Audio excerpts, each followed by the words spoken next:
Каква беше вашата най-голяма нужда или цел, когато решихте да учите чужд език?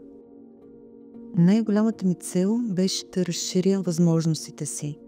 За мен беше изключително важно да мога да комуникирам свободно с различни клиенти и партньори, с които работя. А освен това исках и да почувствам свободата да обикалям света и да разговарям напълно свободно с различните култури. Как ученето промени живота ви?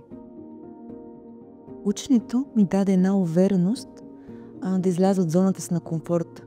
Даде ми възможността да започна да разработвам проекти за чуждестранни инвеститори, което отвори врати за нови проекти пред мен. Но не само това.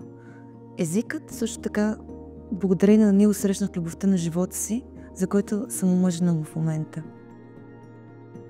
Какво ви накара да изберете интелект?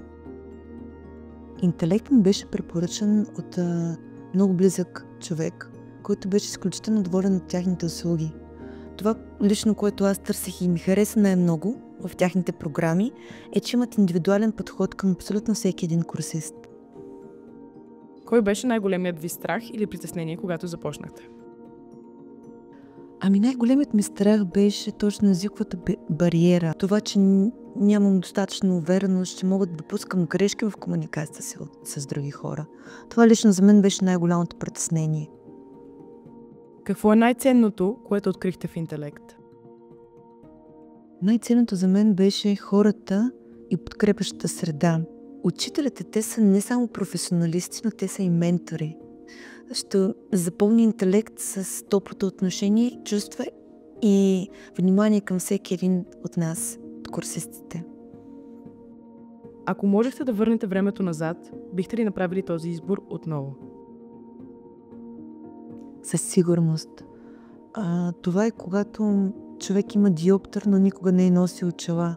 Изведнъж слага очила и разбира, че той проглежда. Така се почувствах и аз, когато научих език. Той ми отвори врати не само в кариерата, но и за различни култури, места и включително да срещна любовта на живота си. Какво бихте казали на някого, който се колебае дали да се запише и да учи нов език? Бих казала, не се страхувай да направиш първата крачка. Никога не е твърде късно. Това е един ключ за врата, която отваря съвсем нов свят.